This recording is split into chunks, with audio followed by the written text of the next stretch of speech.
Season 2 has begun on HBO. We all watched A Son for a Son this past Sunday night. We've got tons of thoughts, but instead of even asking what my beloved co-hosts thought of this episode, I want to jump right into Blood and Cheese, right into...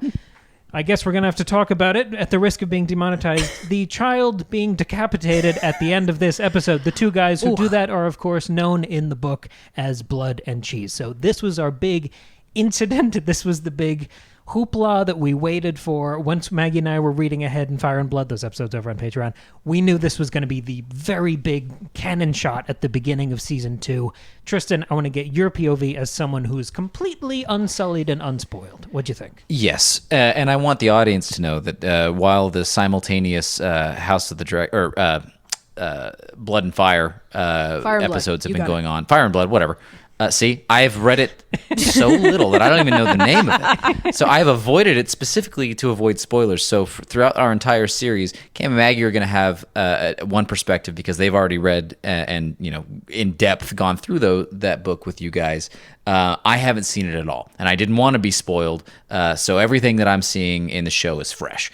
So that's the perspective that I'm going to bring this time. That being said, soap opera rules apply. We didn't see the child's head get cut off, so he's probably still alive. Just the head? I think, I think that's a solid take. I love that perspective. That's so funny. So you're a denier. So yeah, I'm a Blood and Cheese denier. I'm unconvinced. Jaharis truther. That's me. I'll carry the torch. But no, I thought. So just seeing it, and since I understand that my opinion on this is somewhat founded in reality from what I've read since, but in seeing it, I was a little underwhelmed by the way that was carried out. Obviously, the subject matter in and of itself is it's terrifying. It's atrocious. It's horrendous. It's awful. Leading up to whenever they're in the sewers or going through the Magor's tunnels or whatever, it was almost like a buddy comedy. And it was so the tone that was stricken there was like, okay, all right, they're kind of like bungling through figuring out, but I mean, they're there to murder, but you don't know. I especially didn't know that they were going to go after the child, right? Because Damon says go get Aemond, and they're like, okay, that's what they're going to do. And then seeing how the plan kind of changes on the fly because they sort of lean into, okay, well, these guys maybe don't know what this guy looks like. I mean, yes, the eye patch is a thing, but they're like, okay, this is the closest thing. We'll just it's just a son for a son. We'll just get one of them. And they were the ones who undertook to decide to kill the child. Sort of like, again, taking some agency away from the parties here, sort of like how it made Aemond killing Luke accidental, Yeah, right? Now you've got the child killing being sort of accidental, kind of got away from them. They lost the plot a little bit and things kind of got out of hand. Who could have seen where that was headed? Very nice, very nice. So okay, so that in it. So the tone that was stricken was sort of strange. In that they were sort of like going through it. I felt like they could have made that a little more grave in tone, a little more horror-y. But then whenever they get in there and Helaena is in the room with them, I don't think they did a good enough job switching to that really, dire tone. It still ended up and through when the kid's head is chopped off, felt sort of like a comedy of errors, right? That's sort of the way that it played out. It was like, which one do we get? And then she points at one and like, okay, she might be lying, and the guy goes, aha. That's exactly what somebody would do who wants me to kill the wrong person. And so, how the turntables, and then they, go kill the kid. And obviously the sounds are disgusting, and kind of horrifying. But then the entire thing is played out with the camera on Helaena. And so we're supposed to get conveyed the entire horror of the situation through her eyes, which makes sense, right, as the mother.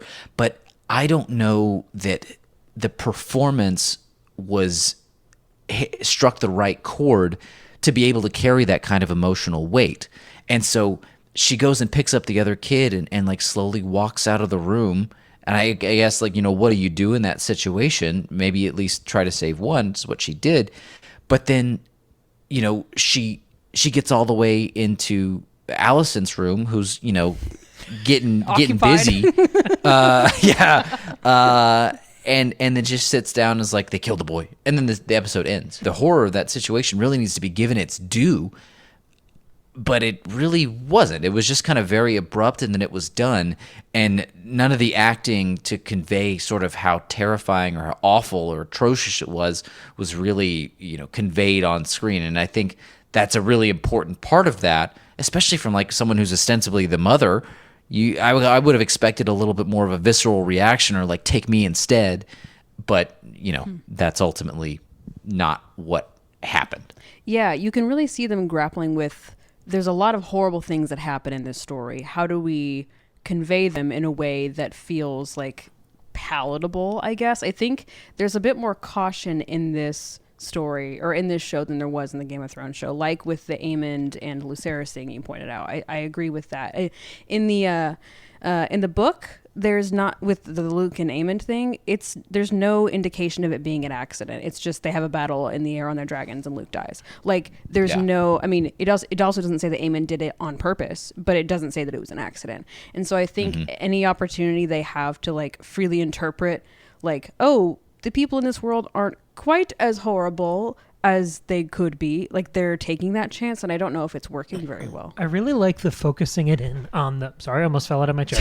He was so into excited. it. He leaned in so much. That was a whammy bar on your voice. That was good. I hit puberty in the middle of my sentence. I really like that you're focusing it on the performances, because I don't think it's just... I agree about Helaena, but I think that critique extends to Blood and Cheese, too, because they were so fumbling and bumbling and comedic that I get the sense that the script was trying to make them villainous, but I don't think that came across in the scene. Like, if you write that a character kicks a dog, they're clearly the villain. Like, that's the easiest shorthand in the world for you're supposed to hate these characters. It felt like I think the best way to compare what actually happened, it's like an NC-17 version of Home Alone. Like Home Alone if the guys actually got to Kevin. Yeah, but like there's still like these fumbling idiots who like Joe are Pesci. doing like this like intense physical comedy. Yeah, that's exactly what like, it is. what it should, the closer allegory to this scene should not be Home Alone. The No. thing that we should think of, like that close-up on Helaena during the head cutting, that should have reminded me of Theon when Sansa's being assaulted. Yeah, Yeah. right. And the work that Alfie Allen did during that scene was incredible. And I've seen some discussion online about Helena's reaction, saying that because she's this dreamer archetype, that she's almost disembodied or dispossessed during this moment where she can't really believe or process or interfere with what's happening, almost like she's watching it on the screen, or she's not participating in events. And I think that's an interesting interpretation. But I still think there's a depth of horror that Alfie Allen had during his scene that I wasn't getting from this version. Yeah. And I, Tristan, you said a couple of things that make me want to talk about the book version. Cam, do you mind if I go into what happens in the book I have version? them all laid out here. If you want me to just kind of zap through them, I have a little list. Just for Blood and Cheese, yeah, go ahead. Yeah, for the book version Okay, of Blood great, and Cheese. yeah. So these are the key differences. I wanted to shorthand this just so we didn't get sidetracked, since we, already did episodes about the book here. So Blood and Cheese, which are these two guys, the way it plays out in the book, I'm so excited to have this little story time with you, Tristan. Blood and Cheese make Helaena choose which awake son will die. So there are two sons in the room, and instead of saying which one is the boy, there are two boys there, and they say, which one do you want to die? Yeah, because in the book there's a third, there's another child. Right. He's younger than the twins. He's like 3. Yeah. The twins are 6 and the son is 3. So they say, which boy do you want to die, son for a son? And she picks the younger one, and there's some speculation. Does she think maybe he won't fully understand what's happening? She's trying to spare, whatever. And then they behead the other one. So she has to live with obviously the one son being killed, but also the one who survived knows that his mother chose him to die. Yeah. The other big wrinkle that's in the book version is that Alicent is present and tied up through the entire thing. Yeah, that is like so much worse. Like Yes. the whole thing is the kids were going to say goodnight to grandma before bed. Right. So they were visiting Allison. Because that's the other thing, is that the Blood and Cheese are not these dumb morons that we see in the show. They try to get to Aemond, but they can't. But for some reason, I forget what. But they know enough about the routines of Helaena and her children that they know to go to Alicent's tower, because the Tower of the Hand, where Alicent lives, is less protected than Maegor's Holdfast. And so they go to Alicent's tower knowing that 2 sons will be there. And so it's much more thought out and planned and much more cruel. And Tristan, earlier you said, Helaena should have said, take me instead. And she does that in the book. She begs them to kill her. She loses her mind. It's like uncontrollable screaming. She's mad with grief. She spirals. And then the whole thing. she's clutching the headless body of her child after. Like, it's what you imagine would happen. It's what, would happen in Game of Thrones. Yeah. And it's like, why would you not do it that way? I know. And again, I guess they're worried like this is a horrible thing to depict on screen, but there's a way to do it. And the show that's what the people are here for. Well, right. And and the point is that this is not a proportionate response from the Greens. And so you need that intensity. So I agree. I think the way they try to make it more like, oh no, I accidentally committed an atrocity, like they did with Aemond, I think is not the right move here. It was, and like Cam, you and I watching it, the moment didn't feel quite tonally wrong because I knew what was coming. So I was still tense and nervous because I knew that a kid was about to die. But so I wasn't, so it didn't like come as a, oh, what the fuck at the end, but it still didn't feel quite right as we were watching it. It fell flat, which is weird. I mean, I don't mean his head fell flat. The odds are it probably fell on the side. It probably rolled. Yeah. I don't think me having read the book means that I wasn't going to be shocked by this. Like you said, Right. Tristan, the sound design alone should be enough to get you there. Yeah. Sound design was on point. But I was not devastated by this. I wanted to No. be. It doesn't help that they like dehumanized him by making him insufferable in that small council meeting. He was so annoying. It was so Perhaps funny. less sympathetic than one would like. Yeah. The way that it's just described in the books, that's such a gripping like setup and scenario that is like ready made for TV. Right. And I don't know if like logistically it was weird for them to set up how difficult like how the grandkids come in to say goodnight to their grandmother every night, but like I think they could have feel done like it. that would they could have absolutely done it in like a really quick throwaway intro scene that felt like throwaway in the moment, but then you realize, oh god, they're Yeah. setting this up. Yeah, I think that it could have been so much more impactful, and it just wasn't. But there's a pattern developing here. If they've nerfed 2 horrific classic Game of Thrones type moments in a row, they purposely kind of depowered that moment between Aemond and Luke by having him shout no a few times before the dragon eats the other dragon. Oh, no. And now this one, like you were saying, Maggie, they make feel almost incidental. That was you or that was Tristan? It was, I don't know who said All right, the word that was the team. incidental, but it was the team. Yeah. The team did it. This is a pattern that's developing now. So we can ask the larger question of why. Why are we doing this? It's not a TV 14 rated show. No. So why are we suddenly pulling our punches with the war crimes that should incite a civil war? Well, one thing I had thought at the end of season 1 was that the marketing of this show really loves us like trying to choose a side, but I think like universally everybody is Team Black, and I think they were kind of hoping that, well, if we make Aemon's murder of Luke look more accidental, people will be more sympathetic, but then we have to balance it, I guess, and make the Black's response also more accidental. Like, I don't know. But that's what I don't understand, because if you wanted to tilt it back and sort of keep that Right. fire going or ignite that fire of, oh man, maybe the Greens are defensible at this point in time, wouldn't you want to make what the Blacks do in this instance just incredibly awful and exactly. indefensible in and of itself? I mean, like, yeah. That's I kind of don't get that, because what that's coded as is they want to continue to have Rhaenyra and the Blacks be the protagonist, the ones that you back. Because even now, like, the Greens are now set up to all commit their own atrocities. In addition to, because you Aegon is going to fly off the handle. He almost has to, in the face of this kind of thing.